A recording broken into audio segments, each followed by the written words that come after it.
live, buongiorno, buon pomeriggio, or buonasera, depending on where you are at, Laziali around the world. We are doing a chat here with our friend Jerry Mancini live to talk and catch up a little bit about the post-match with Lazio Empoli, but to talk about some other things, one of which is one of our favorites, Mr.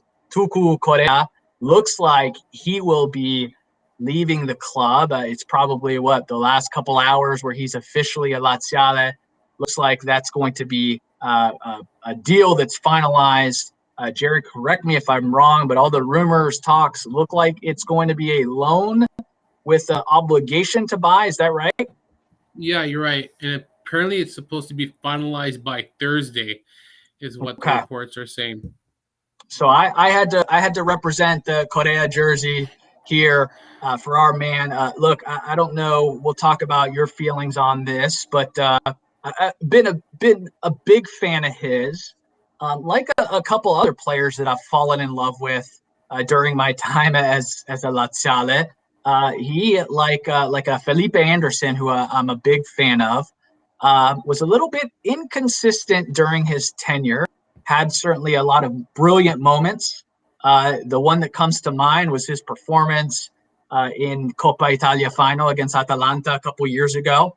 Tuku also had a brilliant game-winning, or I believe it was, man, it all blurs together, but he had a massive opportunity where he made the play that saw Caicedo score in the dying moments against Juventus. So look, he's had his brilliant moments.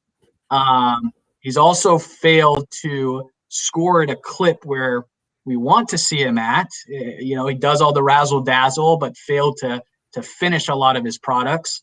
How do you feel about, when looking back, how do you look back at his tenure as a Lazio player, and how do you feel about this move? Well, as a player, I think he was very good.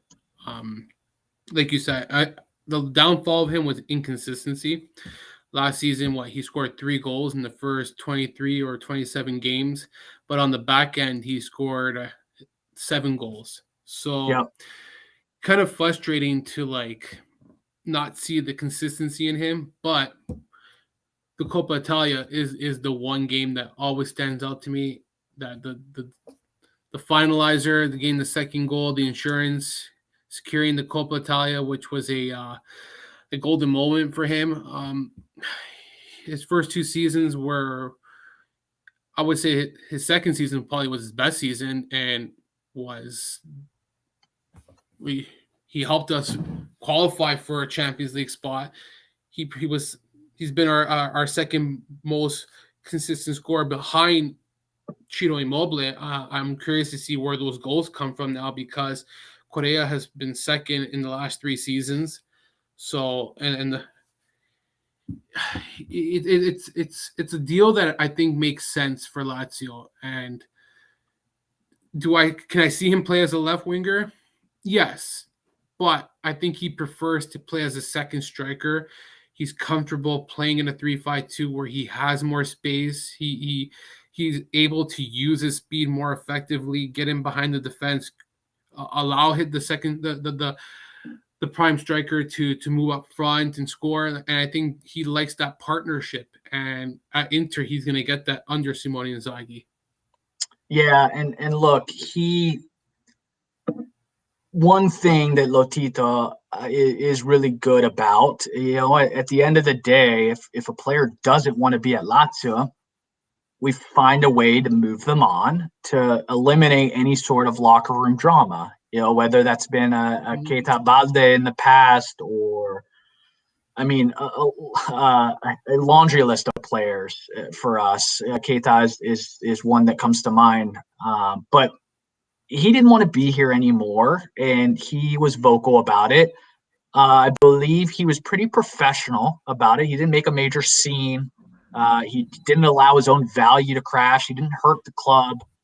So I have to applaud him, because outside of the fact that, he certainly let the club know his intentions and his desire, but he didn't take to social media. He didn't cause any issues. And at the end of the day, we're getting close to what we valued him because he didn't cause a scene and make it ugly. So, I appreciate him for that. And he was a fun player. Certainly one that I enjoyed enough to spend money on a kit for. And so he goes into my closet with a long, drawn out closet of kits for players that are no longer on Lazio. But yeah, I remember him very fondly and wish we could have seen what he could have done under Sadi at that left wing position. But I feel pretty good about what we're supposedly rumored to be getting, once this finalizes. How do you, before we talk about Lazio though, and maybe how we're going to be strengthening our squad, what do you think? What do you think he's going to look like at Inter? Well, I personally think he's going to look extremely well because now he finally has not finally, but let's just be realistic here. He has a good striker up front. He's got Dzeko, he's got Lautaro Martinez. In the midfield, he's got Hakan, he's got Barella. And I think that, no disrespect to Lazio, I think he's able to maybe elevate his game to another level because of the players that he's surrounded by and the talent and the depth that they have. Playing underneath Simone Inzaghi, transition will be very quick. Yeah. He doesn't need any preseason training. He knows what his role is. He knows who his manager is. At the end of the day, and you said a good point where you said Claudio Tito, and you're right. He got rid of a player who doesn't want to be in the dressing room. I know that people are going to say that we didn't get enough money for him. Well, guess what? At the end of the day, they're both at a crossroad where Inter needs a second striker, and we know they don't have the money funds. But we also know that we have a player who's just interested and wants to go. So that kind of hurts his value as well because we can't get the full value and we can't be patient. And then there's the pandemic and not enough teams who can buy. And he was stuck on Inter because of his childhood. So I don't believe in this pity where Inter steals players from Lazio. That's just not me. I'm sorry. I know on my Twitter account I have good relationships with Inter fans. It's not because of that. It's a business at the end of the day. And if you leave a player to a free transfer or nearing it, you're putting yourself in a bad situation. An example is Felipe Caicedo. And I know I'm going off topic here. Fans are like, well, why are we selling him? Well, guess what? He's on a free transfer next summer. Do you want to run into the same risk like Stefan de Vrij, where we lost him on a free and everybody thought that Inter stole him, when really we left our own problem to ourselves because we should have never got into that situation. We should have signed him long-term, sell him after, do what you got to do, or sell him before the year.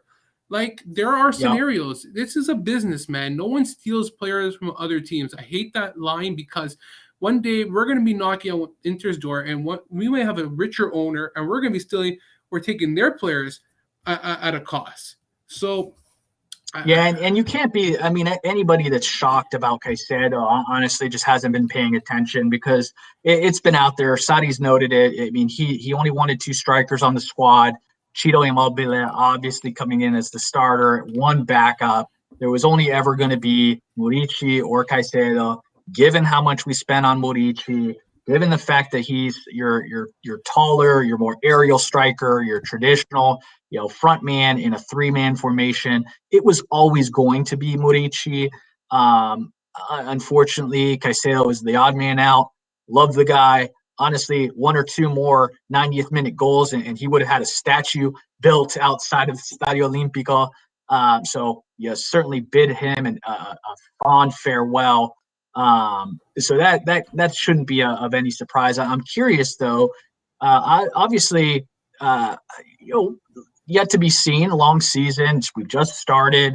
Who knows how Inter is ultimately going to fare in their attack? Replacing Lukaku is a tall order. It's a tall ask. But at least on paper and pretty quickly, looks like Inter has assembled some fairly decent options to replace Lukaku. So I guess I'll ask 2-part question. Does Correa take that starting position, or is it a shared job between he and Dzeko and Lautaro? I think it's a shared job. I Okay. think that we know how well. Here's the thing. I don't think it was a shared job last year because Vedat Marici was not a player that Simone Inzaghi wanted. At Inter, he's got 3 strikers that he wants. So I think that he will rotate all 3. And people think that Belotti's still in the running and he'll come in as a 4th. That happens. That's crazy. Well, But I mean, then that, hat tip to them, because that's a nice little 4-player rotation to help replace. And just because you brought up Belotti, it's a good time for me to mention the fact that if any Lazio fan is upset about, ultimately this is going to be 30 million with a couple million in bonuses and tacked on us getting anything back from any future sales. But here's the deal. If Belotti's going for anywhere from 15 to 20 million, and we were able to sell Correa to nearly 30 million plus, fair deal. I'm quite happy with that, because if they're getting Belotti anywhere near 15 to 20, that's a steal in my book. No, you're right. You're absolutely right.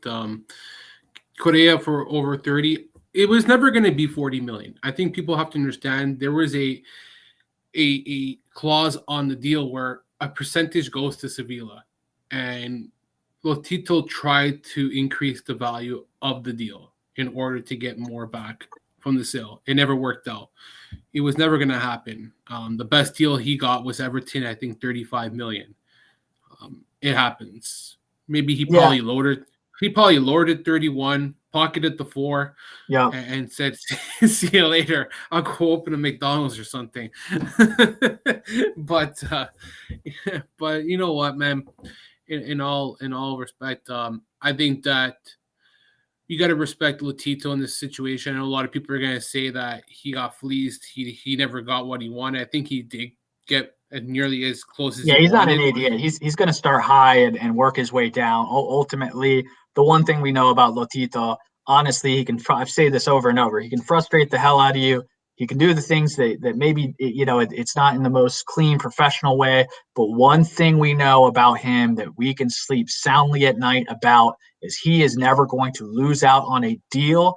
He's going to remain firm, and he has no fear of walking away and not having a deal close. We've had plenty of deals that we wanted to have happen that didn't happen because of 1 million, right? Like the difference of $1 million, and he will stand firm. And it can be frustrating when we want players to come to us, but at the end of the day, he's not going to lose a player and can completely get fleeced on any sort of deal. Ultimately, he's smart. He knows what he wants. He set it up at 40. He had his basement. He stuck to it. Luckily Everton came in and helped us out a little bit to make sure Inter had some competition in there. But ultimately, this is going to help us finance, any incoming players, and I think that's always the fear when we sell. But ultimately, look, we've kept. I mean, you ask any Lazio fan of our core players when we're talking your Cheeto, your Milinkovic-Savic, your Correa. I mean, your Acherbis, if we had to sacrifice one, because we've kept our core now for 4 years now, 4+ years, eventually you're going to lose players. And so if we had to sacrifice one, I think, I don't want to speak for everybody, but I think most people would have picked Correa. I certainly, out of that group of players, would have picked Correa to sacrifice. So.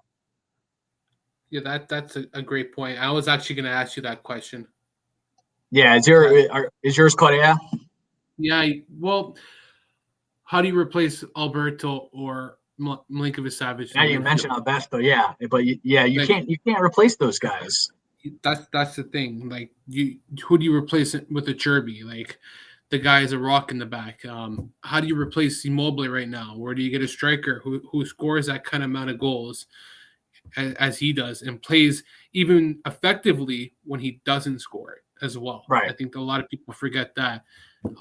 I agree with you that Correa is the odd man out, and I guess it got to the point where we were able to get away with not having to ever really make sales in the last 2-3 seasons and we were able to buy, but a lot of our buying caught up to us now where we don't have Salernitana to loan out our players to lower the wage bill. And then we got just dead weight in our team and dead contracts. A lot of people basically say, hey, what's it called? Like we say that we have bad signings because of that Marici and Mohamed Fades, but at the end of the day here, it's not just Marici and Fades that is the issue. It's you got Dermisi who has a bad contract, Vavro who has a bad contract. Like everyone's saying, well, we spent 30 million last summer. Well, let's go back the season prior, and we're looking at, like I just said, Vavro for 10 million, which he's not even in the lineup. The guy hardly featured in a game. So as much as you want to pick on Marici, like he had reasons coming into the season. I think that he needs a clean slate, and I'm not ready to write him off actually as much as I like to just joke around him about him. But I think this season is a clean slate, and Sarri is giving him a lot of confidence. Let's be I mean, here. look, he in the what 3 minutes or handful of minutes that he got in the opening match, I saw more from him than I did the entire season last year, which doesn't say much. But I wasn't able to really say anything nice about Murici last year. So the fact that he came in and did a little, I mean, we're not even asking for too much, but yeah. But the fact, going back to Vavro, that we spent 10 mil on a guy we essentially never even got to see. I mean, that there have been a lot of misses in our market, and we know that Tade got a lot of praise, as he should, for the hits that we've got, the Ciro Immobiles, the Milinkovic-Savic, the Luis Alberto, our long list, the Acerbi, great signings, awesome, and it's fantastic. But he's got an even longer list of misses that has cost us a lot of problems financially, because you can't spend 10 million on a center back when center back is the biggest issue going into every season. We spend 10 mil on one and he doesn't see the field once. Not even good enough to, but we're talking about Murici, but at least we got to see Murici make mistakes, and we got to see that he wasn't quite the striker we had hoped for the amount we spent. Vavro, though, we don't even get to see the guy. I mean, handful of brief. I couldn't tell you one thing he did because we never saw him. And so that is just, financially speaking, something that just can't happen. And then, not to mention, going back, I mean, Pedro Neto, young players that we invested in to bring over that we get excited about. And again, you never really see the field. And then he goes off to play in the Premier League and play really, really well. And so then you've got the Fades, and again, you've got the Durmis, all these list of players that we spent a decent amount of money. And when you put it all together, look, you might as well have just got that one major signing, and had that one star player that can get us a little bit excited. But so, the verdict's out on Murici. We'll see this year.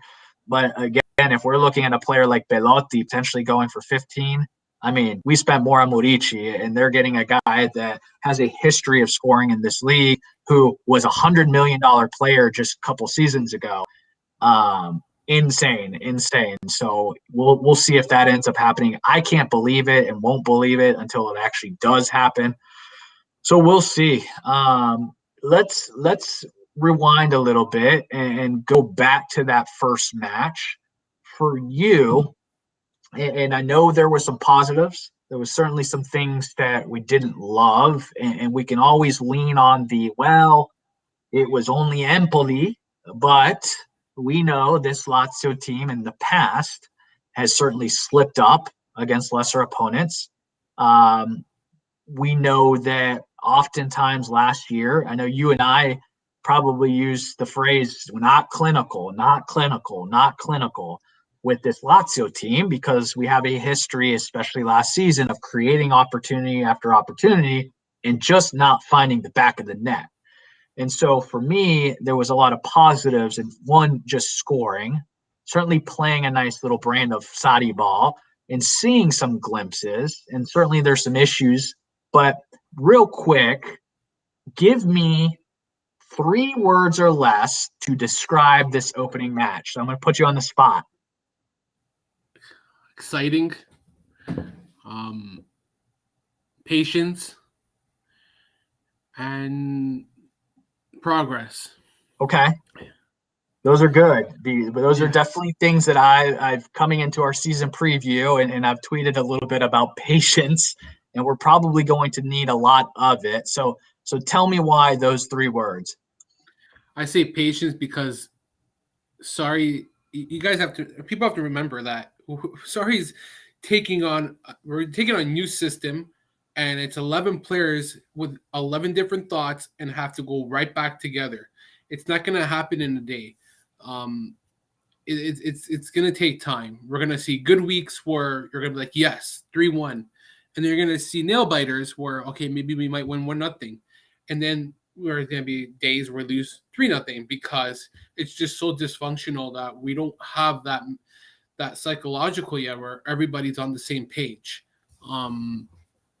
Exciting. I think it's exciting because it's open-ended. It's end-to-end football where Sarri wants his players to be attack-minded. They're going after and trying to score. I know we got that with Simone Inzaghi. Yep. So I don't want to say we never got that in the past 4 or 5 seasons because that would be false. But he's not shifting away from that, And I think that in time, you will see a more structured back end, more defensively, where defensive sounded, where you'll see players starting to pick up their assignments and understand their roles. And the other one is progress. I think that in certain ways there were progress. We saw Lazio who showed that he can play as a right back, and I think along with being a right back, I think he showed that he can play as a right wing. So he kills 2 birds with 1 stone. Where it's a similar situation like Adam Marusic, and I think Marusic is going to be in the same predicament as Lazio, where we're going to have these 2 players who can play versatile on this team, where Sarri has multiple wingers. A lot of people are saying we don't have wingers. It is true. We only have Felipe Anderson and we only have Pedro. But I think that if we really had to, we can shift Marusic or Lazio out of position in a difficult situation now and use him up front. Well, when we saw Raul Mora, we saw what he was able to do immediately. I mean, we're talking the moment he entered the match, moment of brilliance, makes a great run, great move, was able to get by a defender. I mean, that flash, that spark that I don't know about you, but I've been clamoring for since last year. And it to me is one of the knocks on Simone was letting this kid loose. Let's have some of the youngster go out there and for Sadi to do that right away, right off the bat. We got to see him. That excites me. But that also made me feel a lot more confident in our winger positions, knowing that, look, I know it's Empoli. We can go back. We can say that 100 times, but we didn't see this all the time when we played lesser opponents. And so for me, the fact that Raul Moro in his first real appearance coming in of the season and looking like that made me feel a whole hell of a lot better in that position, especially knowing that Pedro looked pretty active, looked really nice in his first match. Now, again, I'll pause because it's a long season. We saw him get off to a quick start last year with Roma and fizzled a little bit. Now they have their own internal issues and problems, and everybody has every excuse for why it didn't work out there. So, I hope that the Pedro we saw at this match is the one that we're going to get, because that's going to be a position of strength. If what we saw against Empoli from that position is what we see moving forward, I feel really good about this attack. No, it's a good point. And the fact that he has chemistry under Maurizio Sarri. I actually wrote a piece that I haven't released yet, but it's basically why the signing makes sense for Lazio. And I think it's not just the attack itself. I think that he's a good role model, a good leader um, for Romero and Raul, where he can give them that experience, that leadership for the next 2 seasons, and allow them to grow their game off the field and on the pitch. So I think that's important. I think the fact that one of his best seasons with Chelsea was under Maurizio Sarri, where he scored, I think, 7 of his 13 goals in the Champions League, in the Europa League. And he scored in the finals against Arsenal. So he was dynamite during that Europa League. And I remember watching every game and how impactful he was. And I think that we have a player here who understands what his role is under Sarri, and that will really help. It's similar to Correa, where he's going to come in and understand what Sarri demands of him, and it helps Sarri a lot because it checks off one box for him. So he's a versatile player. He could play on the left side. He could play on the right side. He's played in midfield before. That's a dying option if we ever go into that situation. It's very rare, but depending on how our Mercato goes, it's always out there. So and lastly is I don't consider him as a Romanisti personally. Like a person who is a Laziale, a Romanisti has to be diehard, thick and through. Like one season with Roma doesn't make or break personally for me. I know for other people maybe that does, and I get that. But remember, he got casted out very quickly. Never was really under Fonseca. Didn't get any preseason with Mourinho. He just never became a Roma player at all. Like you were saying, he started off really well, and as the season progressed, was phased out, and no one ever remember who the heck he was anymore. So for me, it's like Roma kind of spit on him rather than walking him into the club. And look at the smile when he gets accepted and joins Lazio, compared to the picture where he was accepted by Roma.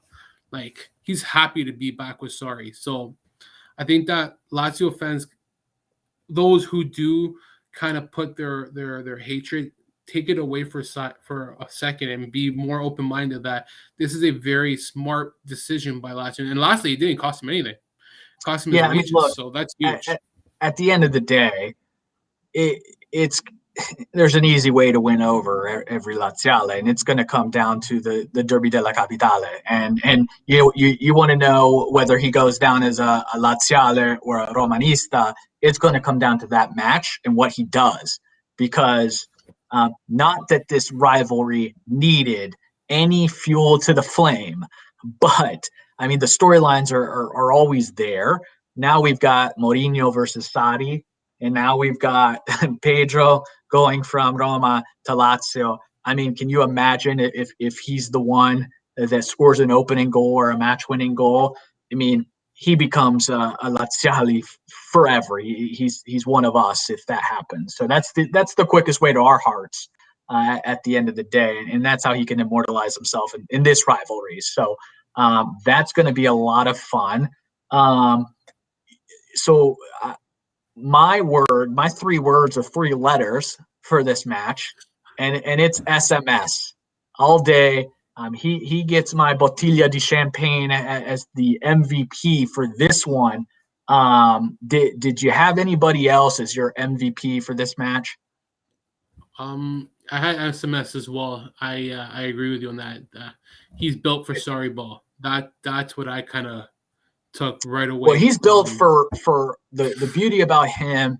And when I had fans of opposing clubs that he was linked to, because again, he's been linked to probably every massive club in the world over the course of these past 3 seasons, they would ask, can he play in our system? Can he play here? Can he play in place of a Pogba at United? Can he play at City?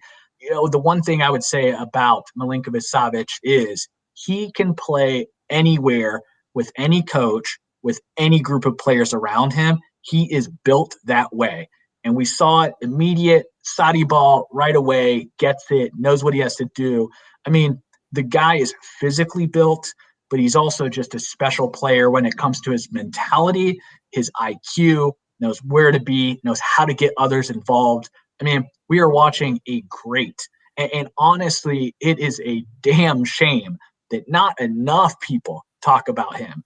And if he was playing in the Premier League, we would hear about him all the time, right? The fact that I have to hear about other players over Milinkovic Savic, it's disheartening. But he, world class, you saw it.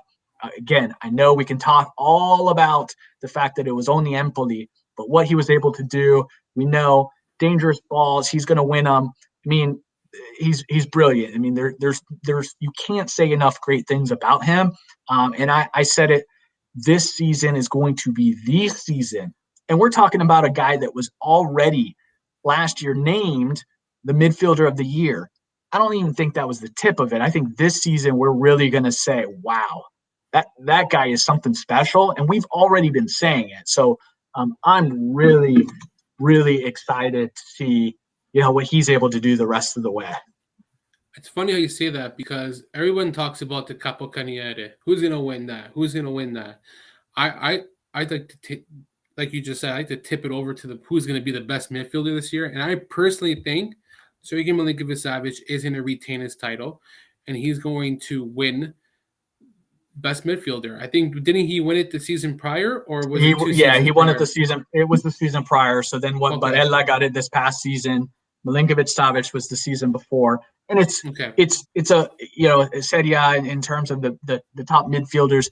It's a strong group. I mean, you've got the Kessie, the Barella, obviously Zielinski. Like there's such great midfielders, and you've got to mention them all because they're great. But man, obviously, I see what this guy does week in and week out, and it's hard to put anybody above him. I think, and I hope to be dead wrong, but goodness gracious, I think this will be the last season that he's in a Lazio kit because that's how big of a season I think he's going to have where an offer is going to come that we can't refuse. But look, he bleeds for this shirt as well, so maybe he wants to change the buck and play long term with Lazio, which would be incredible. I don't think he leaves personally. You just took the thought out of my head. I think that Luis Alberto is next to leave. That's my gut feeling. I think that this is his final season. It's gotten to the point, not just his attitude. He's turned 29. He's in his prime. I think that if you're ever going to sell him to make a value to get $1 for him, it's now or never. Yeah. I think he's the link. He's the weak man out. I wasn't impressed with him on Saturday. I know it's still early. I know that he's not fully fit, so I don't want to make rash reactions here. Cause I know what the quality. We know what he can do. He didn't impress me on Saturday, but that's not his fault. We know there's certain things that are going on, but that's the difference. When Savic is not 100%, he looks like he's 100%. That's just how good he is. When Alberto's not 100%, he's not there. He's just his physique. And not his physique, but his fitness level. Yeah, it's his fitness level. It's just not as good, man. He definitely he tends to disappear in matches or a string of matches, and part of it is when we're talking about a player of his quality, you notice when he's not involved. And he is especially like the prior years when we were so dependent on him, it kills us. And so I'm hoping that we see him back to a level of consistency. I don't believe we're going to be as reliant on him because of this change in formation, because of the wingers. But yeah, I would see him as the next guy, raising his hand saying he's ready for a move as well. Of everybody, who impressed you the least outside of Luis Alberto against Empoli? Yeah, that's I would. That's a good. I wasn't impressed with the Cherby. I'll be honest. I think that him and Luis Felipe. Like I know that people were impressed with Felipe in recovery. I think his recovery was good, but Yeah. I found a lot of time and it's funny how my wife actually, who watches every game with me, caught it, not me, where you'll find a Cherby drift up so high, caught out of position, and he's on the left side. And I'm like, why are you on the left side when you got to be in the center? Like, why are you all over the place?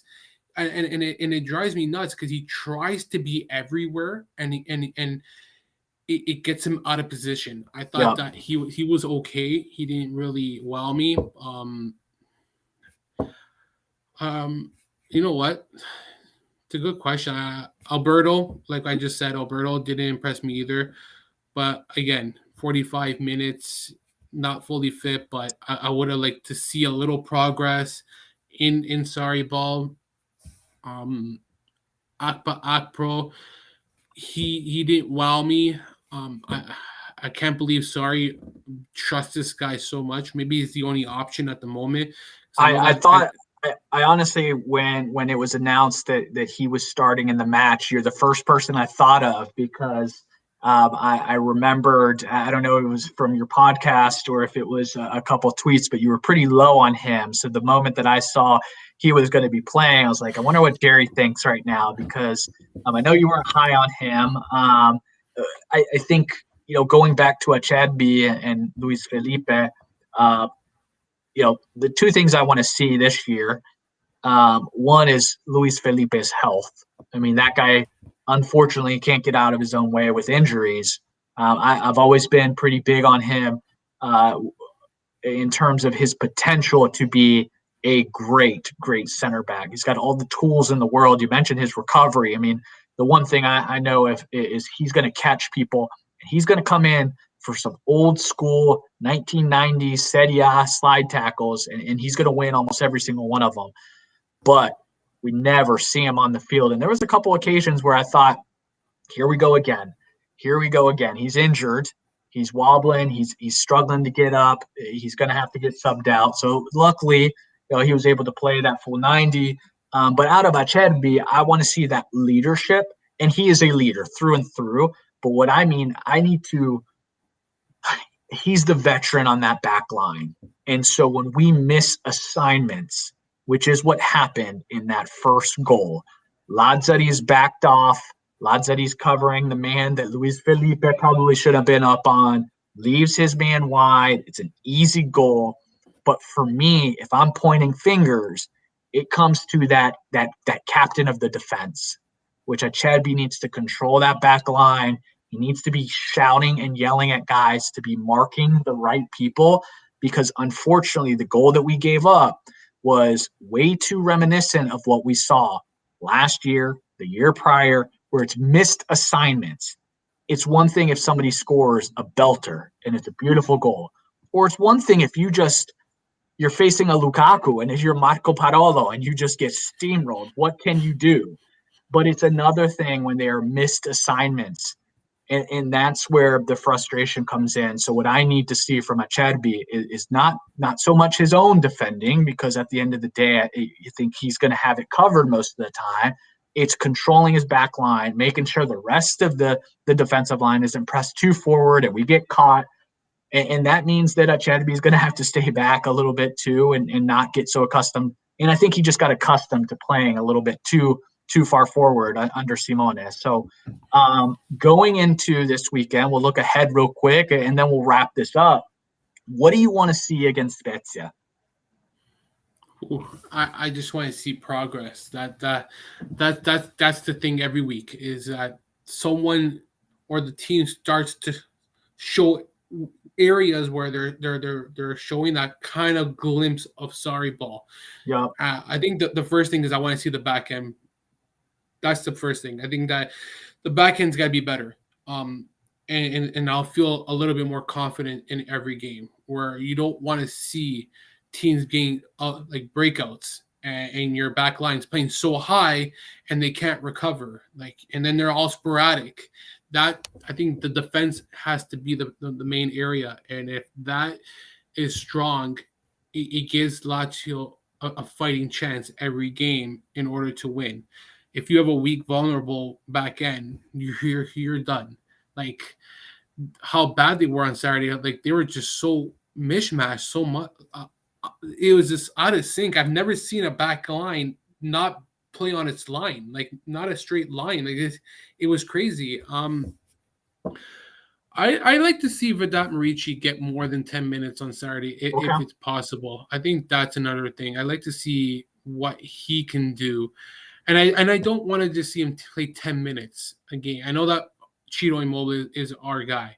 So maybe not just Saturday, but in general, I think going forward, I'd like to see him play more this season, because then we don't have to hear the excuse that, oh, he only played 200 minutes this year. Right. So what do you want? And it's a valid excuse, and it's not something that we want to be accustomed to.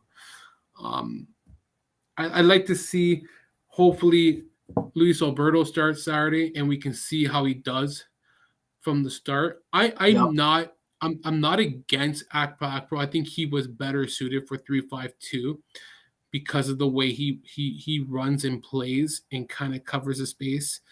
In the 4-3-3, I find that he doesn't know where to be positionally. I think his work ethic is very good. Intensity is there. It's just his technical ability where he's not good with the ball. He's not good at creating those chances. Like that's what concerns me. Like an Alberto, he's never gonna be like an Alberto, but you want to see those glimpses. And lastly, I'd like to see Toma Basic hopefully play on Saturday, because he's arriving tomorrow for medical. He's in Rome now. He's gonna have his medical tomorrow morning at 8, and that's Rome time, not our time. But basically, I think that Toma Basic will probably start in place of Lucas Leiva. Wow. That's me, if he's fit to play. I think Leiva is going to be the backup this season. We saw that's enough. You know what? You want to talk about players who didn't stand out? It was Leiva, because he really looked like he was struggling. Fitness level, just we were running him to the ground by the end of the game, and he's going to give us a good 40, 50 minutes in a game. But I don't think he'll give us a good 90 minutes anymore, and that's we're going to need that depth, and obviously we're also missing the likes of a Cataldi right now. But not that he's the perfect replacement for him, but hopefully Basic can come in and for me, I want to see, as you mentioned, it's that back line, it's solidifying it. Can we get out of here with a clean sheet? Because we know we're typically desperate for those. And so against the likes of a Spezia, I mean, let's walk out of here with a clean sheet. I'd like to see Strakosha playing in net. I think this match is going to be it's going to be telling. If he's not in there, then it's not even a rotation. It's bye Strakosha. We'll be seeing his exit at the January transfer window. Unfortunately, we're crashing his value. So it will be very, very telling to see if he's not in the starting 11. It's the last of him, unfortunately, and that's something that I personally can't wrap my head around. I'd like to see some more of Raul Moro, because again, I get excited when I see him play, and this will be. I don't think we can rotate heavy because we're still trying to figure things out, and we're going to have a little bit of a break before Milan, so we don't have to rotate. But I would like to see a little bit of Raul Moro, and then I guess this is the type of match where maybe you do give Murici some time. If not against a Spezia in the second match of the season, then when? Now, granted, we do have time before Milan, so at the same time that Cheeto can give us plenty of minutes without the concern of overusing him.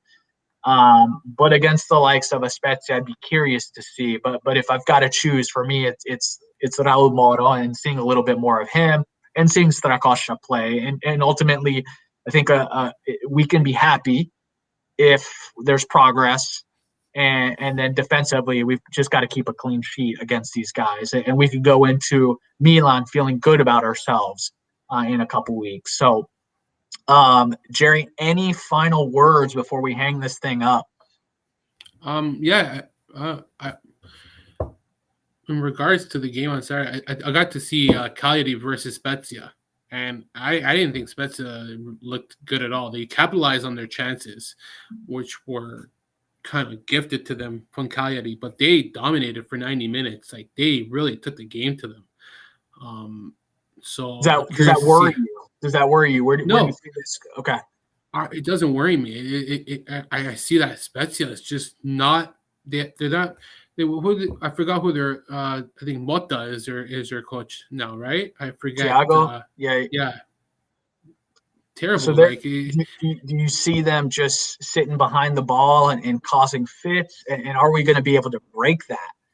I mean, that's the question where we struggled so oftentimes against clubs that held 10, 11 behind the ball. And then we would just, again, going back to opportunities, but we would fail to crack that nut and fail to be clinical. So the big hope is against a Spezia, can we put 3 or 4 in the net, walk home, feel good about ourselves, and then prepare for Milan? No, it's a good point. Majority looked really good in the game for Spezia. I think that was the one standout for them. But I can't see Lazio losing this game. They shouldn't.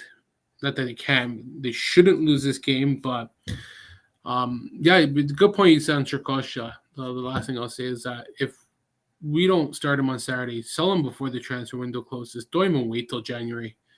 Like, unless no one needs a goalkeeper, and then we really shot ourselves in the foot. But, like, if we don't get 20 million for this guy, what a waste, man. We could have got 40 million from freaking Newcastle. Maybe PSG will buy him, and he can be the third string goalie. Play back up to Donnarumma as the third string. So, they've got Donnarumma as their number 2, and then they can have Strakosha as their number 3. Yeah, for real. You know what? Aside from everything, I'm happy with how the transfer window is actually going out. Like, I've been tweeting out. If we close it out, we've got that one last deal. If we close it out, we finish this off, we can Kostic, feel good about that, then yes, I'm very happy. I'm a little bit disappointed that a Torreira didn't come to Lazio, because I think that would have been a really, really useful, a fairly cheap signing. It's a loan to buy, very affordable. Hats off to Fiorentina. I'm excited to see Torreira back in Serie A, but he should have been wearing the Biancocelesti, and I think that would have been a really strong signing for us. So Kostic or bust for me at this point. We can be very happy with a transfer window, which we couldn't have said. It's been a few years that we could have said that, but we still have to get it done. We know with Lotito, that's a big question. Got to close this Correa deal, use those incoming funds. Then we can all be happy, and then we can start focusing on what matters, and that's the matches and fighting for 3 points and fighting for the Champions League. So ultimately, that's what we got to do this year, and I will feel good about it if things close our way in this market. I think it's going to happen because the whole point of the deal was to get players done, and Padula has been reporting that the reason why the Correa sale had to be done is to bring Kostic in. And I think he's not going to stop there. If Flores gets sold, Caicedo gets sold, and Kaminovic gets sold, because he has to go in order for Kostic to come in, because that frees up an EU spot. Yep. And I think a lot of things are going to happen between tomorrow and Monday in regards to the transfer market. I think that Lazio will get at least 2 more players involving, including Kostic. I think at least 2 more come in. We know how Lazio do business. They keep it close. We never knew that Correa deal was going to be done today. Unless you're Alfred Padula, who, hats off, that man has gotten everything right when it comes to Lazio's market. He's been on top of it. He's called the 3 signings. He was right about Pedro. He was right about Bosic, about Kostic. So, hats off to him. Jerry, I appreciate you jumping on. This is a lot of fun. I'm happy that you're positive about the transfer window closing in our way. Fingers crossed. As always, sempre forza Lazio.